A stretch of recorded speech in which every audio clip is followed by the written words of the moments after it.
kalau Pak Prabowo memiliki niatan bertemu dengan PDIP, menurut saya itu sebuah langkah yang baik dan kemudian langkah yang positif. Tapi tentu saja hal ini juga harus disikapi positif juga bahwa uh, apa namanya PDIP juga harus dihargai sebagai partai politik yang memiliki kekuatan yang cukup besar di legislatif ya, artinya sebagai partai pemenang juga mencoba untuk apa ya namanya menjaga hal tersebut gitu ya, artinya apakah bekerja sama yang tadi saya katakan, apakah PDIP akan bekerja sama secara oposisi atau kemudian bekerja sama secara koalisi, ya apa yang dilakukan oleh PDIP nanti ke depan.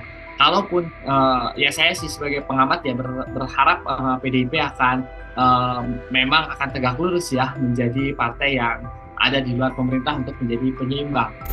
Saya belum berspekulasi apakah kemudian nanti Cak Imin seperti apa ke depannya gitu, karena itu tentunya butuh proses yang cukup panjang ya, apalagi Pak Prabowo juga harus berhati-hati karena koalisi yang dibangun oleh Pak Prabowo dengan Mas Gibran ini cukup lumayan besar. Kalau kemudian tim-tim rival masuk ke sini kan akan menjadi besar lagi, dan ini akan kesulitan juga Pak Prabowo untuk menentukan apa namanya line up-nya ya.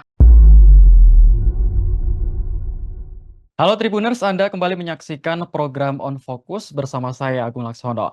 Sebagaimana diketahui, KPU telah menetapkan pasangan Prabowo Gibran sebagai Capres dan Cawapres terpilih periode 2024-2029. Setelah penetapan, Prabowo langsung menemui sejumlah ketum parpol untuk mengajaknya bergabung ke pemerintahan. Terbaru Partai Nasdem yang mengusung Anies Baswedan resmi menyatakan bergabung dengan koalisi Prabowo. Lantas bagaimana dengan PDIP yang hingga saat ini masih menggugat hasil Pilpres ke PT UN? Kita akan bahas secara lengkap bersama pengamat politik dari Universitas Jenderal Ahmad Yani, Bang Arlan Sida.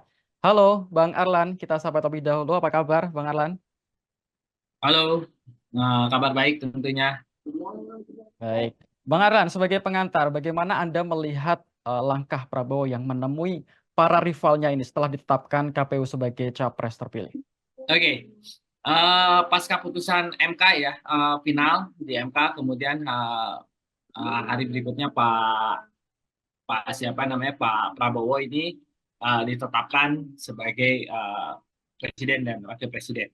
Namun ada yang menarik ketika kemudian penetapan ini sudah dilakukan penetapan oleh KPU, Pak Prabowo lantas melakukan sapari ya, atau biasa soal politik lah kepada rival-rivalnya yang ada yang menjadi rival di pemilu.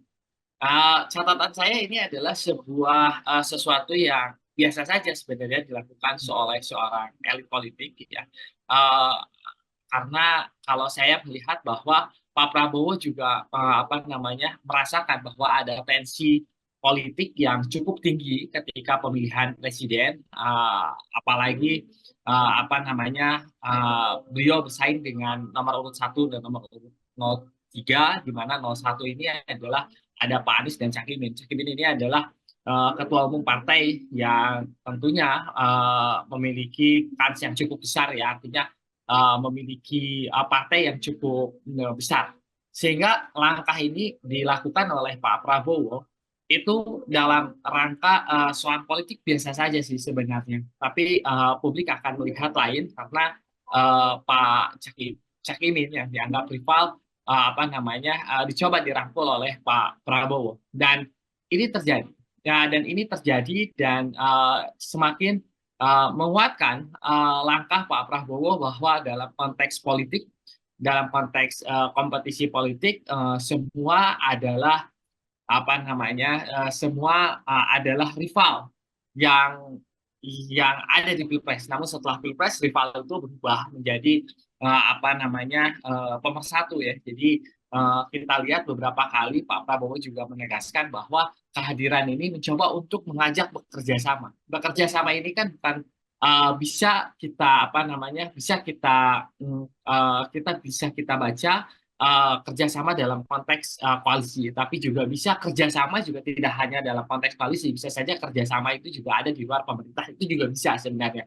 Nah, namun cara Pak Prabowo untuk datang kepada Cak Imin ini juga sebagai langkah bahwa apa namanya memperlihatkan kepada publik bahwa yang dikedepankan dalam sebuah kompetisi politik atau sebuah rivalitas politik adalah kebersamaan. Bagaimana mencoba untuk memperkuat apa namanya menyatukan pemikiran-pemikiran ketika pilpres dan apa namanya bergerak bersama untuk persatuan dan kesatuan Indonesia. Kalau saya sih menangkap hanya sebatas itu, bagaimana memperkuat agar di apa namanya di kubu yang apa kompetit di apa kubu rival itu tidak meledak-ledak gitu. Jadi artinya kekecewaan ini sedikit terobati dengan kehadiran Pak Prabowo untuk saling soan dengan cak ini. Dan itu menurut saya hal yang biasa saja, dan itu pun dilakukan oleh Pak Prabowo kepada Pak Surya Paloh, dan hampir sama senada gitu ya, bahwa mencoba untuk merangkul dan kemudian bekerja sama itu kan hal yang biasa. Nah, hal ini dilakukan karena kebetulan Cak Imin adalah ketua umum partai dan Pak Surya Paloh juga ketua umum partai, walaupun Pak Surya Paloh tidak mencalonkan, tapi Nasdem adalah salah satu yang kemudian mendorong apa namanya 01 ini gitu. Jadi menurut saya hal tersebut adalah hal yang positif dilakukan oleh presiden terpilih dalam rangka untuk membuat apa namanya sebuah kekuatan dalam rangka memperlihatkan kepada publik bahwa yang dikedepankan dalam politik itu adalah persatuan dan kesatuan. Itu sih kalau menurut saya. Baik, jika Prabowo sudah melobi ketum PKB, terus juga ketum Nasdem, menurut Bang Arlan, apakah nanti Prabowo ini juga akan melobi PDIP yang mengusung Ganjar Mahfud? Nah, oke. Eh, Kapasitas kemudian bagaimana apa namanya Pak Prabowo bertemu dengan PDIP dan lain sebagainya itu kan hanya mekanisme waktu saja ya. Eh, Artinya kalau untuk berbicara, sebenarnya saya yakin sekali bagaimana kemudian Pak Prabowo juga melakukan komunikasi dengan PDIP, hanya mungkin publik tidak tahu ya. Tapi kan persoalannya adalah bagaimana juga PDIP menjaga apa namanya menjaga posisi politiknya. Bahwa PDIP ada di apa mendorong 03, dan kemudian PDIP juga eh, apa termasuk yang 03 termasuk yang menjadi rival dan kemudian kalah dalam Pilpres kemarin, dan PDIP tidak serta-merta kemudian cepat-cepat mengambil langkah untuk membuka ruang apa namanya diskusi apa ruang ruang diskusi, dan kemudian sehingga publik tahu, tapi juga PDIP termasuk partai yang kemudian harus berhitung dan mengukur bagaimana langkah-langkah ke depannya. Jadi saya pikir kalau Pak Prabowo memiliki niatan bertemu dengan PDIP, menurut saya itu sebuah langkah yang baik dan kemudian langkah yang positif. Tapi tentu saja hal ini juga harus disikapi positif juga, bahwa apa namanya PDIP juga harus dihargai sebagai partai politik yang memiliki kekuatan yang cukup besar di legislatif ya, artinya sebagai partai pemenang juga mencoba untuk apa ya namanya menjaga hal tersebut gitu ya. Artinya apakah bekerja sama yang tadi saya katakan, apakah PDIP akan bekerja sama secara oposisi atau kemudian bekerja sama secara koalisi, ya itu kan nanti menjadi pilihan. Tapi sebagai partai yang menjadi pemenang di legislatif, tentunya PDIP menurut saya mencoba untuk menjaga jarak terlebih dahulu dan coba untuk mempertimbangkan secara kuat dan secara apa namanya terukur ya, sehingga langkah-langkah politiknya kemudian tidak mencederai apa namanya tidak membuat kecewa para pendukungnya gitu ya. Tapi sekali lagi ini kembali kepada bagaimana komunikasi yang akan di apa namanya dimainkan oleh Pak Prabowo terhadap PDIP, dan menurut saya hal tersebut juga lumrah ya. Jadi artinya bukan berarti apa namanya misalnya ya bukan berarti Pak Prabowo tidak bisa menemui PDIP dan kemudian dianggap PDIP tidak mau bekerja sama, tidak seperti itu juga, karena dalam politik memang perlu ada perhitungan-perhitungan yang apa yang terukur ya oleh partai politik, dan ini juga bukan langkah yang gegabah karena juga apa namanya membawa suara dari grassroots, sehingga PDIP memperhitungkan itu memperhitungkan itu gitu. Jadi menurut saya apa namanya jika memang ada niatan itu sudah menjadi langkah baik, tapi juga sekali lagi bahwa saya yakin PDIP juga apa namanya memiliki cara-cara tersendiri dalam kemudian menjaga persatuan dan kesatuan negara Republik Indonesia gitu. Baik, jika memang nanti ada pertemuan antara Prabowo dengan PDIP, bagaimana kemungkinan, sikap PDIP ini? Apakah memang tetap ada pendirian sikapnya, tidak masuk di pemerintahan atau justru luluh? Sementara dalam sebuah pemerintahan memang harus seimbang antara oposisi dan juga koalisi seperti itu. Kira-kira menurut Bang Aran seperti apa? Oke, kalau saya sih kita cukup catatan catatan saya terhadap PDIP memang PDIP ini bukan partai yang sehari dua hari ya. Artinya partai ini juga memiliki apa namanya memiliki jam terbang yang cukup luar biasa ya. Selain pada hari ini misalnya 2024 pemilu kali ini PDIP masih menjadi pemenang 2019 gitu ya. Kemudian pernah juga menjadi oposisi dan kemudian menjadi penyeimbang dalam pemerintahan. Jadi saya pikir apa yang dilakukan oleh PDIP nanti ke depan, kalaupun ya saya sih sebagai pengamat ya berharap PDIP akan memang akan tegak lurus ya menjadi partai yang ada di luar pemerintah untuk menjadi penyeimbang.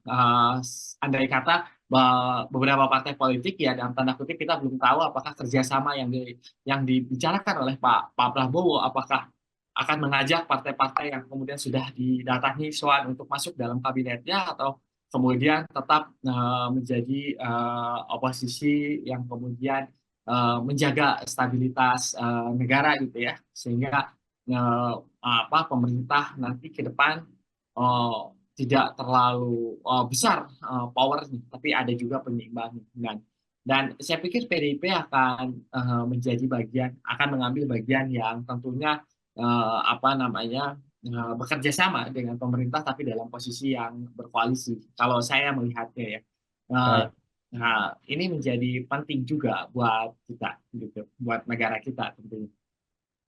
ya. Lalu soal pernyataan Ganjar yang dulu sempat menolak jika ditawari sebagai menteri, apakah Anda melihat ini sebagai bentuk, konsistensi Ganjar sebagai, salah satu kader PDIP atau bagaimana, menurut Anda melihat pernyataan Ganjar Ya, ini? saya tidak tahu apakah betul Pak Ganjar ditawari menjadi apa namanya masuk dalam kabinet atau tidak ya karena kita belum pernah ada rilis gitu ya secara terang benderang gitu ya. Tapi kalau memang itu ada tawaran dan kemudian Ganjar menolak atau tidak menolak, saya pikir Pak Ganjar tahu bagaimana etik ya sebagai seorang kader PDIP dan kemudian dia punya juga apa sebagai elit yang sopan ya tentunya tidak serta-merta bisa mengatakan ya mengambil atau tidak karena Pak Ganjar juga terikat oleh partai sehingga apa yang dilakukan ya memang harus melalui mekanisme partai politik dan kemudian harus apa namanya harus seirama dengan apa namanya dengan langkah partai politik gitu. Jadi saya pikir kalau memang itu ada tawaran dan Ganjar menolak ya itu adalah Ganjar sudah memposisikan diri sebagai kader PDIP yang taat kepada etik dan sopan ya di partai sehingga tidak serta merta tidak gegabah mengambil mengatakan ya atau ya paling tidak ya seperti yang diungkapkan oleh Pak Ganjar ya Pak Ganjar harus apa namanya ya harus melakukan apa koordinasi dan kemudian menunggu langkah partai seperti apa gitu. Jadi saya pikir itu hal yang biasa saja sih. Baik. Menyinggung soal Ganjar juga Bang Alan, baru saja Sekjen PDIP Hasto Kristianto mengatakan bahwa Megawati, akan memberikan tugas baru kepada Ganjar setelah kalah Pilpres seperti itu. Kalau menurut Bang Alan sendiri akankah seperti apa ke depan gambaran posisi Ganjar di masa mendatang? Karena kan beliau Ya, juga sudah, 2 kali menjadi Gubernur Jawa Tengah kan, seperti itu. Jadi kira-kira apa nanti peran Ganjar dalam PDIP ke depan seperti apa? ya, saya pikir eh ya Ganjar termasuk kader yang apa loyal ya terhadap PDIP dan Ganjar juga cukup konsisten ya bersama PDIP dan saya pikir ketika statement dari Pak Sekjen terkait dengan Pak Ganjar misalnya ada tugas baru yang diberikan oleh Bu Megawati oleh sebagai ketua umum saya pikir ya saya tidak tahu apa namanya tugasnya seperti apa tapi kita belum bisa mengarah bahwa tugas itu nanti masuk dalam koalisi pemerintahan, tapi bisa saja adalah tugas yang diberikan oleh partai politik, ya dalam waktu dekat bisa saja berbicara tentang pilkada misalnya, berbicara tentang pilkada, tapi kita tidak bisa melakukan spekulasi Pak Ganjar akan masuk di pilkada mana atau kemudian apa namanya atau Pak Ganjar akan diberikan tempat yang jelas akan akan ditugaskan oleh partai politik gitu aja sih. Namun saya sih. Jadi saya pikir ada hal yang lebih strategis yang akan dilakukan oleh Pak apa namanya Pak Ganjar. Baik, Jadi kita tunggu saja Bang Aran ya nanti ke depan akan seperti apa. betul. Baik. Oke, nantinya kan kita melihat kalau kita bicara tadi soal sikap PDIP yang Bang Alan, ini kan dia menegaskan akan kemungkinan ya akan berada di luar pemerintahan seperti itu ya, arahnya seperti itu. Lalu apakah memungkinkan jika satu partai besar ini akan menjadi oposisi sendiri seperti itu, sementara yang lain ini sudah masuk ke kubunya Prabowo seperti itu, apakah mungkin kira-kira? Ya, saya pikir dalam apa namanya bernegara kan tidak ada yang tidak mungkin ya. Walaupun hanya sendiri misalnya satu partai politik menjadi oposisi kan ini menegaskan bahwa ada konsistensi apa namanya posisi gitu bahwa menunjukkan kepada publik bahwa PDIP misalnya kalau seandainya PDIP nanti ada di posisi dan semuanya masuk dalam koalisi kan menegaskan bahwa posisi PDIP sebagai oposisi yang sebagai penyeimbang dari pemerintah ini memperlihatkan bahwa ada konsistensi tentunya ya dan kemudian menjaga amanah dari grassroots terutama ya dari kader bahwa ya partai ini walaupun apa namanya tidak menang dalam pilpres tapi juga berkontribusi kepada penyeimbang dalam roda pemerintahan. Jadi menurut saya keduanya itu adalah eh, apa namanya sebuah posisi yang menurut saya posisi yang mulia juga dalam bernegara ya jadi artinya jadi tidak kemudian oposisi selalu mengejar apa partai politik tidak selalu saja mengejar kekuasaan maksud saya tapi juga terkadang ya posisi-posisi penting ya diambil dalam rangka apa menyeimbangkan pemerintahan dan guna menyelamatkan apa namanya uh,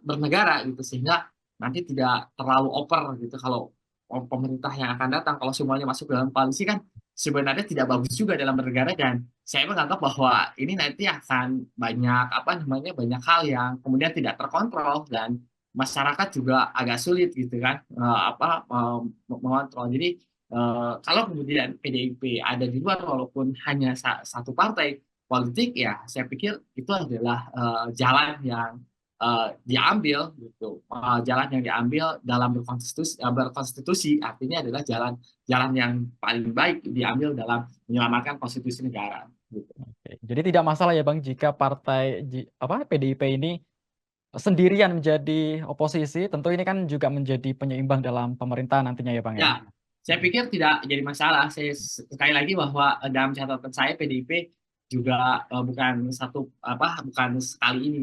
Kalau misalnya mengambil oposisi bukan sekali ini partai ini menjadi oposisi, tapi apa namanya partai ini juga sudah punya catatan lah di beberapa pemilu yang lalu, di beberapa periode rezim yang lalu menjadi oposisi dan ya cukup menjadi penyeimbang dan kalau kita lihat bagaimana PDIP menjadi oposisi juga apa namanya tentunya menjadi penguat lah gitu ya dalam bernegara dan kemudian menjaga stabilitas demokrasi terutama yang paling penting gitu. Oke, kita kembali soal pertemuan Prabowo dengan para ketum parpol Bang Alan, terutama dengan Caimin yang pertama kali didatangi Prabowo setelah ditetapkan oleh KPU. Benarkah ini memang menjadi peluang untuk mengamankan kursi menteri bagi Caimin ketika nanti Prabowo Gibran sudah dilantik? Ya, saya sih tidak bisa melakukan ini apa namanya spekulasi ya. Ya, jadi tapi saya pikir yang tadi saya katakan bahwa kehadiran Pak Prabowo kepada ke Cak Imin apalagi resmi dengan Partai Kebangkitan Bangsa PKB, saya pikir ini adalah langkah-langkah bagaimana kemudian memberikan edukasi politik ya kepada masyarakat bahwa hal yang terpenting dalam politik itu adalah bagaimana kita bisa menjaga persatuan dan kesatuan. Sebenarnya itu sih inti yang akan karena dari arah pidato mereka berbicara tentang bagaimana partai bekerja sama dan lain sebagainya. Tapi kan inti dari apa yang dibicarakan dalam pidato itu adalah keduanya adalah sangat menjaga persatuan dan kesatuan. Jadi saya belum berspekulasi apakah kemudian nanti Cak Imin seperti apa depannya gitu, karena eh, itu tentunya butuh proses yang cukup panjang ya, apalagi Pak Prabowo juga harus berhati-hati karena koalisi yang dibangun oleh Pak Prabowo dengan Mas Gibran ini cukup lumayan besar. Kalau kemudian tim-tim rival masuk ke sini kan akan menjadi besar lagi, dan ini akan kesulitan juga Pak Prabowo untuk menentukan apa namanya line up-nya ya. Apa kalau dalam sepak bola eh, line up pemainnya untuk menjadi kabinet, kalau kebanyakan itu juga menurut saya nanti akhirnya akan menjadi apa namanya menjadi tidak sehat justru dalam pemerintahan, karena terlalu banyak orang yang apa partai politik yang berebut meminta jatah kekuasaan gitu atau jatah menteri lah gitu kan, itu juga kurang bagus menurut saya gitu. Jadi Oke. hal yang dilakukan ini masih sebatas kemudian bagaimana situasi pasca pilpres ini apa namanya eh, selesai, dan kemudian narasi yang dibangun adalah kemudian adalah persatuan, dan kesatuan menjadi hal yang paling penting dari segala persoalan pilpres pada eh, eh, eh, pada apa namanya bulan-bulan yang lalu gitu ya. Itu sih. Oke. Kalau PKB sudah menyatakan resmi bergabung dengan koalisi Prabowo, Nasdem juga kemarin terbaru juga sudah. Sementara ini Bang Arlan, PKS ini masih belum menyatakan apakah akan bergabung dengan kubu Prabowo juga, mengingat PKS ini kan satu koalisi dengan apa Nasdem dan juga PKB di koalisi perubahan. Apakah Ya. kemungkinan partai yang selama ini menjadi oposisi akan juga menjadi koalisi? Ya, saya pikir peluang PKS untuk masuk dalam pemerintahannya Pak Prabowo juga sebenarnya lebih terbuka sih ya, karena memang secara apa namanya Pak Prabowo dengan PKS juga, tapi di partai-partai yang lain dengan PKS juga kan tidak ada persoalan apa-apa ya, hanya pada saat pilpres kemarin mereka berbeda pilihan saja. Tapi sekali lagi saya bahwa PKS tentunya sangat menunggu sekali ya sebenarnya bagaimana kemudian Pak siapa namanya Pak Prabowo juga hadir di sana. Ya kalau setahu saya kalau tidak salah juga Pak apa namanya PKS juga akan melakukan apa pertemuan dan halal bihalal lah gitu ya mengundang Pak Prabowo. Tapi saya belum tahu apakah nanti juga sama akan merangkul juga atau tidak. Tapi kalau menurut saya Pak PKS juga sebenarnya partai yang kemudian cukup terbuka dengan koalisi ini ya. Jadi eh, tidak ada apa namanya tidak ada resistensinya gitu ya. Jadi sehingga saya bisa prediksi bahwa Pak apa namanya PKS kalau kemudian diajak masuk itu pasti saya yakin akan menerima gitu ya, karena posisi ataupun kalaupun menarik juga kalau kemudian Pak PKS tidak mengambil opsi untuk bergabung dengan koalisi, maka kalau ada di luar ya, kalau seandainya PDIP ada di luar ya berarti dua oposisi, dua partai yang kemudian berseberangan ya dengan PDIP akhirnya bergabung dalam satu oposisi. Ya itu juga menarik, tapi saya yakin sih opsi kedua agak sedikit apa namanya agak sedikit sulit ya, dan PKS dari beberapa sikap atau dari statement dari PKS sepertinya peluang untuk bergabung terbuka, tapi saya belum tahu seperti apa nantinya uh, pinangan dari uh, Prabowo dengan PKS ini. Tapi Oke. yang jelas peluang bergabung masih besar, tinggi sekali. Oke, jadi tidak menutup kemungkinan PKS juga akan bergabung. Yes, yang menutup kemungkinan. Oke. Dan sebelumnya kalau kita ketahui bersama, koalisi Prabowo ini kan juga sudah koalisinya gemuk ya Bang ya. Jadi partai-partai besar, Golkar, Gerindra, PAN dan sebagainya, ini kan juga sudah bergabung sebelumnya mengusung Prabowo sebagai capres. Sekarang ketambahan PKB, terus juga Nasdem dan peluang PKS juga mungkin akan bergabung juga seperti itu. Apakah nanti berarti ini nantinya akan membentuk sebuah koalisi yang sangat besar Bang Arlan seperti itu? Betul, tadi saya sudah katakan, Hmm. jika Pak apa namanya Pak Prabowo terus merangkul banyak partai politik, ini juga tidak sehat sebenarnya untuk bernegara ya, karena terlalu gemuk ya. Yang pertama adalah eh, efektivitas dari apa namanya dari pemerintahan mungkin akan menjadi terganggu, karena partai politik yang terlalu banyak dalam pemerintahan juga akan membawa platform atau membawa misi ya tersendiri di pemerintahan. Ini juga agak sedikit cukup lumayan ya. Kita aja di kemarin gitu ya Pak Jokowi dikasih beberapa koalisi partai politik kan cukup kewalahan juga untuk Ya, mengatur ya. yang menurut saya ya, karena beberapa partai juga misalnya ada yang terjerat kasus korupsi dan lain sebagainya gitu. Ya saya artinya bukan mendoakan nanti ke depannya, tapi benar-benar kader ini harus menjadi kader yang kemudian terpilih nanti masuk dalam pemerintahannya Pak Prabowo, benar-benar kader yang harus terpilih. Jadi menurut saya adalah yang pertama ketika partainya terlalu gemuk, apalagi ditambah lagi adalah partai rival yang masuk, itu yang pertama adalah efektivitas akan terganggu.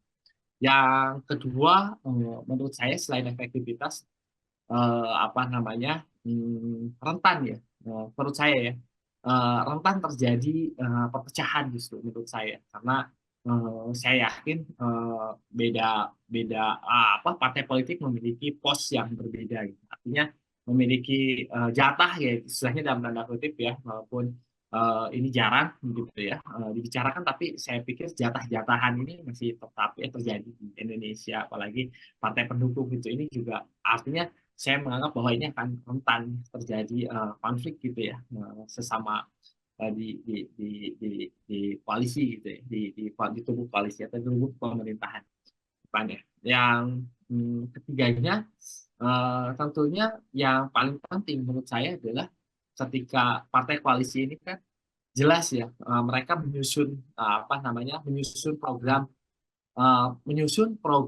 Pak Prabowo dengan Mas Gibran. Artinya ketika pemilihan presiden, ini kan mereka duduk bersama untuk menentukan program dan langkah apa saja yang akan dilakukan dalam konteks pemerintahan. Sementara partai-partai yang menjadi rival pada saat itu kan dia punya program sendiri gitu ya. Artinya dan bahkan di dua rival ya 01 sama 03 misalnya beberapa partainya juga kan banyak yang berbeda dengan program-program kerja dari Pak Prabowo. Nah, yang ketiga ini tadi yang saya khawatirkan adalah mereka tidak seirama.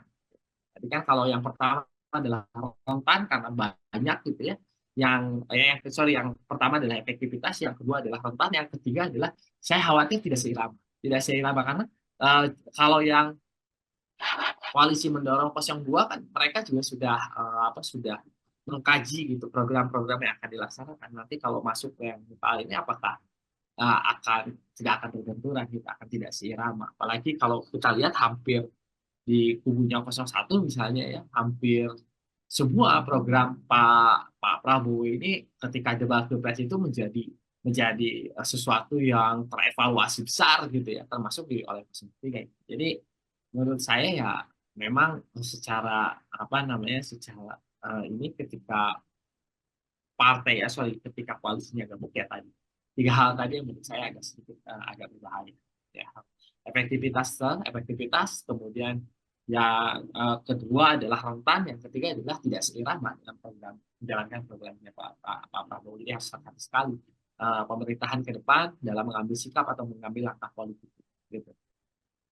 Baik, jadi memang ada tantangan dan juga risikonya ya Bang ya, ketika koalisi yang dibentuk ini benar-benar besar dan, apa ya, yang oposisi justru sedikit seperti itu. Tapi terlepas dari hal itu Bang Arlan, kita juga selalu berharap bersama-sama ya, kita berdoa agar apapun nanti yang terjadi pasti ini juga tentu membawa kebaikan bersama bagi bangsa Indonesia ya Bang Arlan ya. Terlebih Pilpres sudah selesai dan apa, kubu yang semula apa, menjadi lawan ini justru apa, mendekat seperti itu dan bekerja sama untuk bangsa Indonesia. Apapun yang terjadi dan sesuai dengan konstitusi sebagai negara demokrasi Indonesia juga akan lebih baik jika nantinya pemerintahan seimbang antara koalisi dan juga oposisi. Terima kasih Bang Arlan atas Oke, bincang-bincangnya hari ini. terima kasih. Kita berharap tadi ya, apapun yang dibentuk di masa pemerintahan mendatang ini juga membawa kebaikan bagi bangsa Indonesia. Jangan lupa untuk terus saksikan program On Focus, channel untuk berita-berita politik dan bincang politik kita akan selalu hadirkan di kanal YouTube kami di Tribun News. Saya Agung Laksono, terima kasih dan sampai jumpa. Download Tribun X sekarang, menghadirkan lokal menjadi Indonesia.